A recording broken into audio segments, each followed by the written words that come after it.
SwayamPrabha. Digital India. Educated India.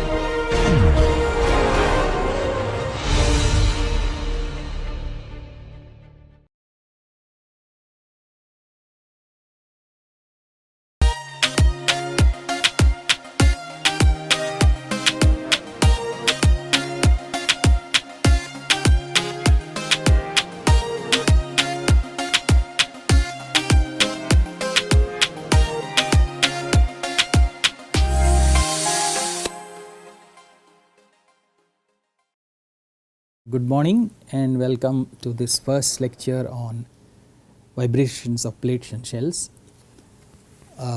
We will be discussing vibrations of continuous systems. What do we mean by continuous systems? You must have seen at some stage or the other a course on lumped vibrations. Okay. 1 degree of freedom, 2 degree of freedom systems, this must be familiar to you. So here I have a spring and a mass system. The spring constant is K and the mass has mass M. Okay. Now this is a lumped system. What do you mean by lumping? This mass here has no springiness. Okay. And this spring over here has no mass. Okay, there is no inertia associated with it. Okay, so similarly, if you have a damper, it only damps vibrations proportional to velocity. It has no other fundamental properties associated. Okay, and therefore, when you have such systems, the number of degrees of freedom is finite. So you have this is a 1 degree of freedom system, because you will locate this mass using just one coordinate, and so the degree of freedom is finite. Okay. Now in theory of machines or as a separate course somewhere you must have seen vibrations of a beam. Okay. So here is a cantilever beam I am showing. Here I have shown with some thickness, and here I have shown it as just a simple line. So it is built into the wall here and it vibrates. So it vibrates, let us say, like this. The tip has the maximum deflection. Okay. So you must have seen this sort of a system somewhere. So what is the difference between this and the spring mass system on the left? Here at every point within the medium, within the material, there is inertia, there is stiffness, there is damping. That means the density is a function of x. Okay. It is not that I have lumped the mass at one point, the stiffness at the another point, and so forth. No. So such systems are continuous systems. Okay. And what is the result of that? The result of this is that the number of degrees of freedom are infinite. So you have an infinity of resonances and mode shapes. Okay. That is what you have to deal with. Now as I have mentioned in the introduction to this course, we will begin by looking at some simple things like curves, okay, tangents to curves, curvatures, okay, radius of curvature and the curvature vector. Then we look at planes, we will look at surfaces, properties of surfaces, we look at normals, okay, and how curves and their properties relate to surfaces and their properties. Okay. This topic actually is part of a much bigger and deeper course called differential geometry. So we will just skim through maybe the first 2-3 lectures. Okay. So here is a coordinate rectilinear orthogonal coordinate system. These are the basis vectors E1, E2, E3. Okay. And in our familiar form these are x, y and z, and here is a curve in 3D, a curve in 3D. Now let us say there is a point and I would like to denote the point. Okay. And let us say the curve curve is parametrized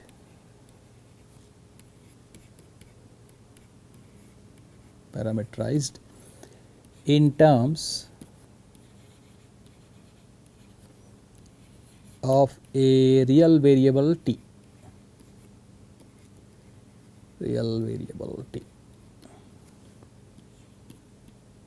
Okay, what does that mean? T is a real variable that varies on the real axis, real number axis between say 2 points A and B. Okay, so the T moves between 2 points and is a real number, and the curve we are discussing is parametrized. That means every point is given in terms of t. Okay, so that means what, my r of t is given by some function of t, let us say f1 of t plus f2 of t plus f3 of t. Okay, the vector r is given like this. Okay, now suppose I want to look at another point delta t later. Okay, delta t can be anything and it can be time also. Okay, t can be just a variable or t can be time. If it is time, we get a slightly more physical meaning to the properties. Okay, so now if I say that I have another point t plus delta t later. Okay, so this first one is r of t, the second is r of t plus delta t. So if I draw it here again, I have this delta r of t. This is r plus delta t, this is delta r of t. Okay, so that's also a vector, So delta r of t, if I divide by delta t, okay, and I take the limit delta t tending to 0, if I take this limit, then you can see that in the limit I have delta r becomes very small. Okay, and delta r by delta t assumes a tangential direction.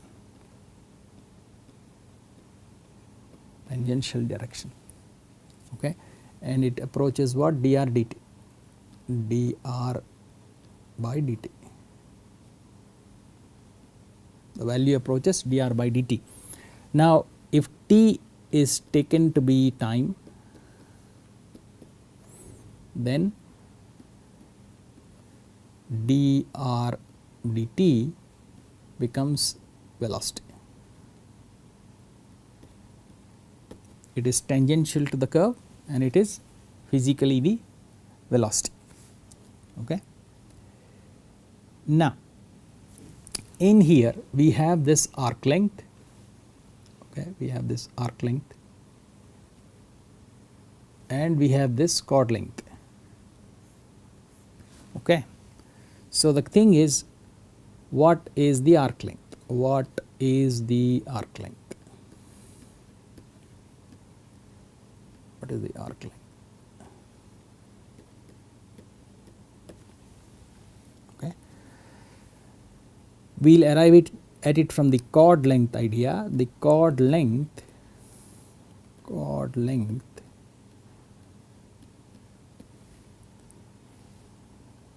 delta r is equal to delta r magnitude by delta t into delta t. Okay, so in the limit So, in the limit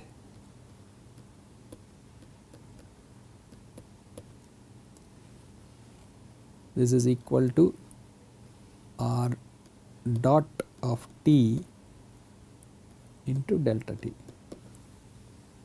okay. And as delta t is sent to 0, the chord length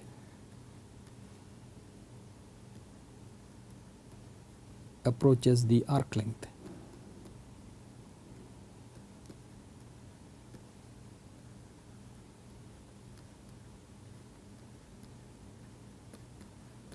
Okay. And so, to get a finite arc, okay, so to get a finite arc length,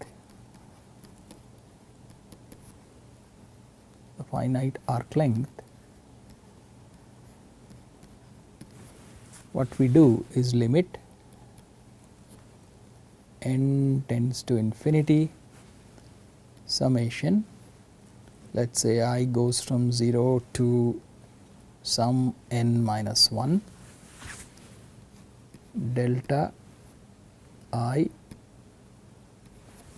Ri magnitude, which is equal to limit n tending to infinity summation over I 0 to n minus 1 magnitude, okay, which is equal to finally integral a to b r dot of t dt. This is the arc length between t is equal to a and t is equal to b. Okay, we will give it the symbol S, or between R A and R B. Okay. Let us now take an example. Let us take an example. The example is a helix. Okay. Let us take a helical curve.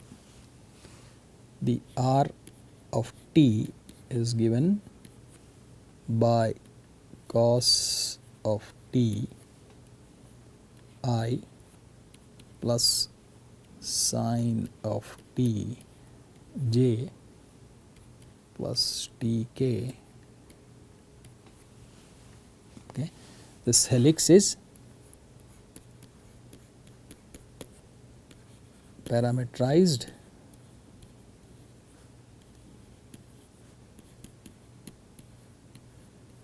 in terms of the real variable t, and t can vary between 2 points A and B. Okay. So, if I draw this,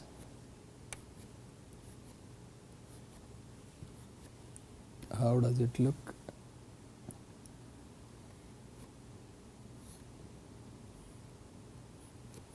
If this is my xy plane, then the first part gives me a circle.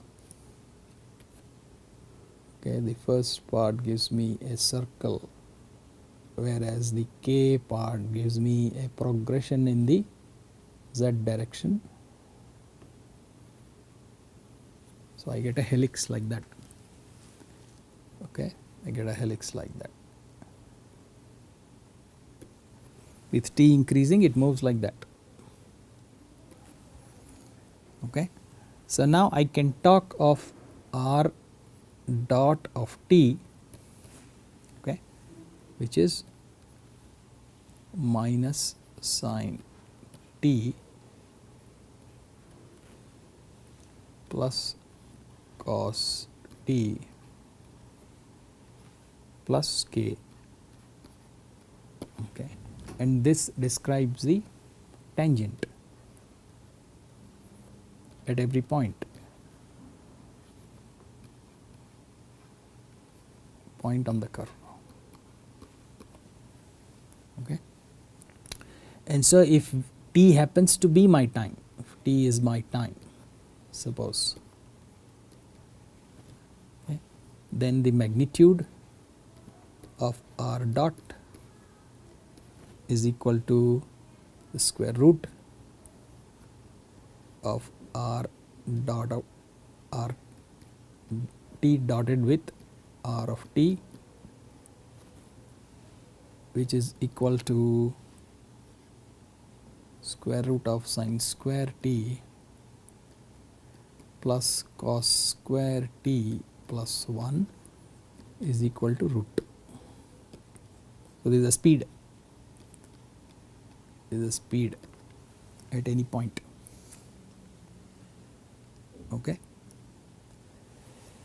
And what is the arc length? Arc length, say arc length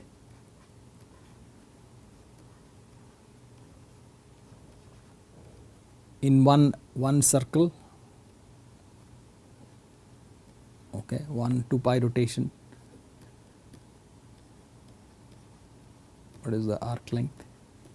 Okay, that S is equal to integral 0 to twice pi. See, t is time, t is also the angle actually. Okay, so that is equal to magnitude of r dot of t dt, which is equal to integral 0 to twice pi root 2 dt is equal to 2 root 2 pi. Now, so far we have parametrized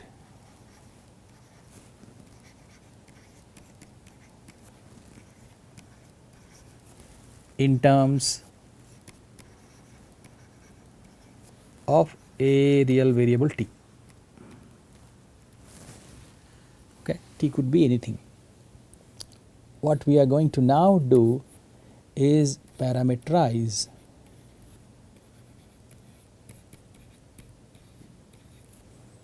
in terms of the arc length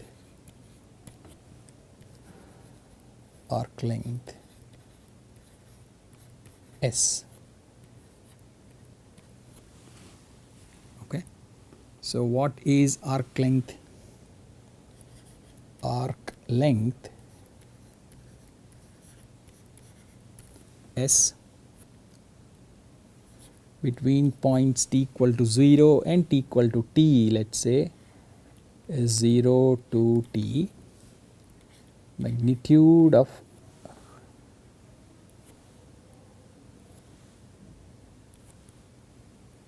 r dot u du. Okay. So let's see for the same helix. Okay. So example.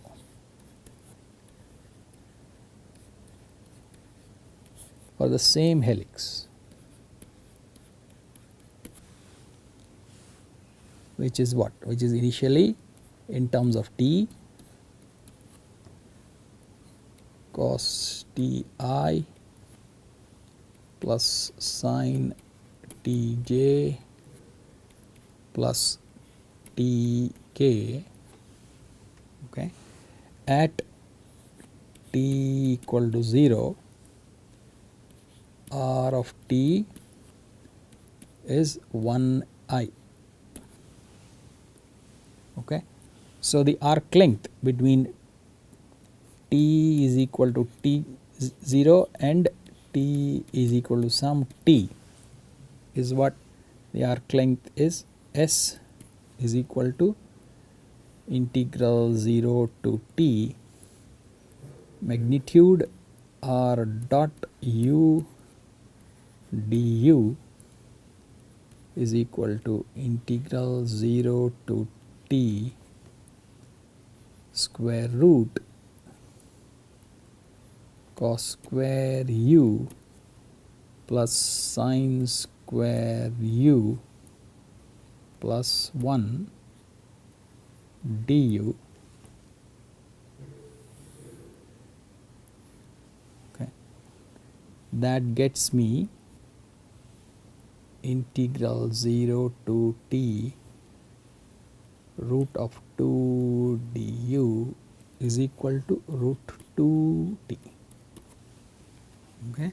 So now we have a relationship between the parameter t and the arc length s. So if your curve is parameterized as t, you can convert to s and vice versa. So in this case, what my s is equal to root 2t, or t is equal to s by square root of 2. Okay. So if I now substitute it here,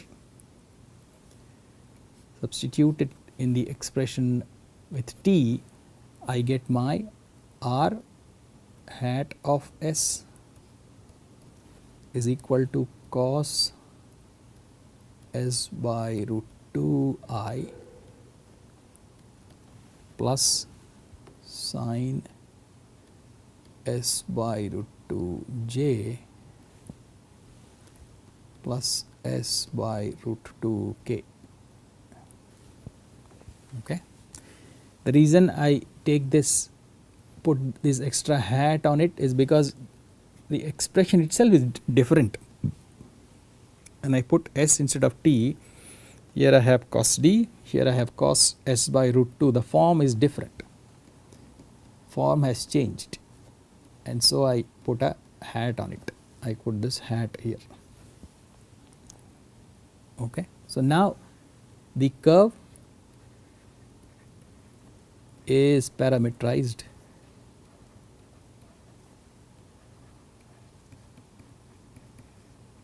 in terms of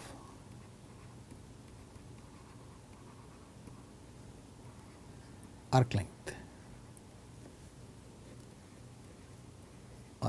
s. Okay. So now if we have r of t is given. Okay. How to convert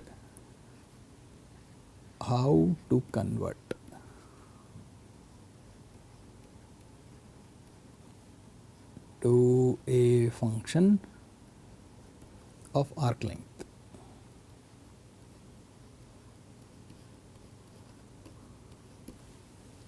Okay.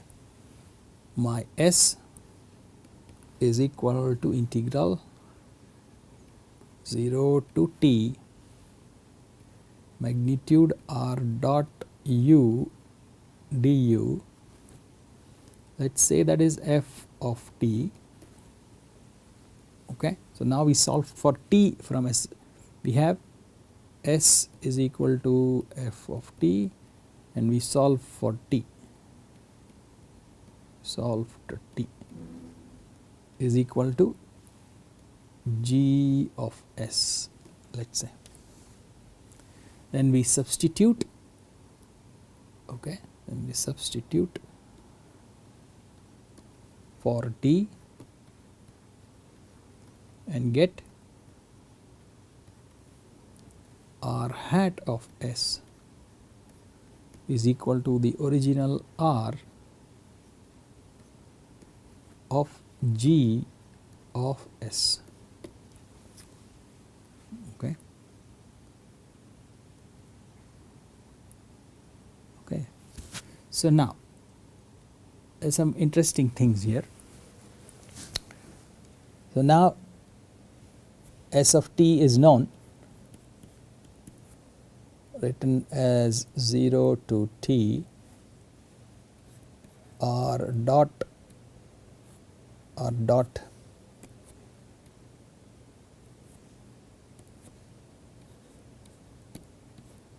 u du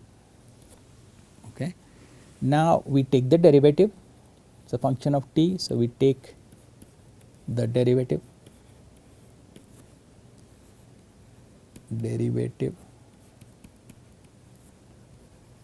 with respect to t. Okay, what do we get? We get s dot of t is equal to magnitude r dot of t. Okay, so you see now what is s dot? S dot is the rate of change of arc length.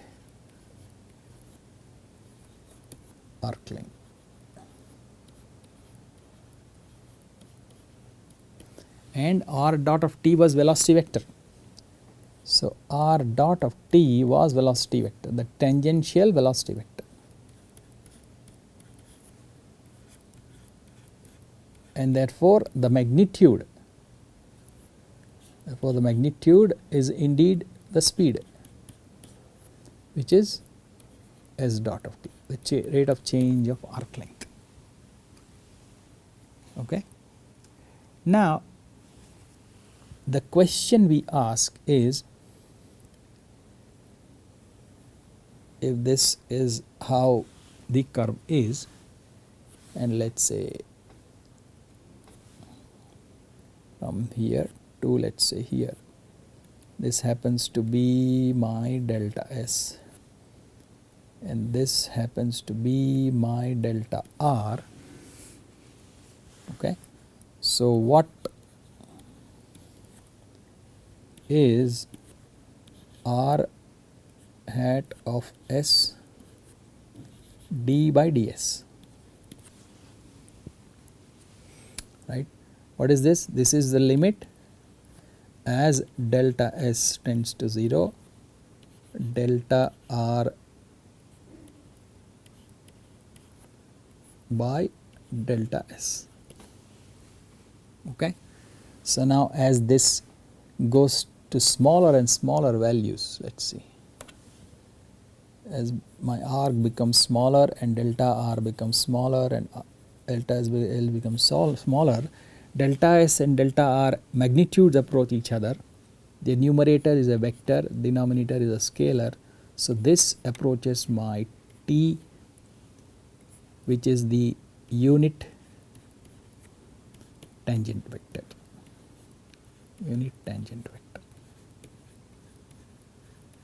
Okay, so I'll put this arrow on it to indicate the unit tangent vector. Don't confuse it with the real variable t. Okay, so what do we say? We say dt, just hold on.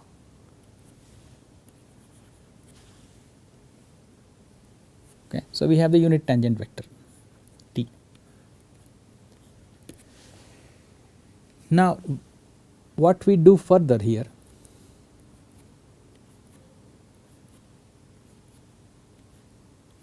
is to look at what is curvature. What is curvature?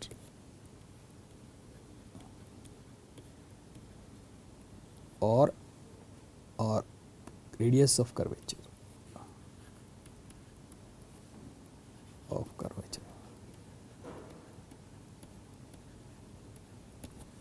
Okay, so these are questions we will ask. Time is run out, so what I'll do is I'll stop the lecture here and continue from this point in the next lecture. Thank you.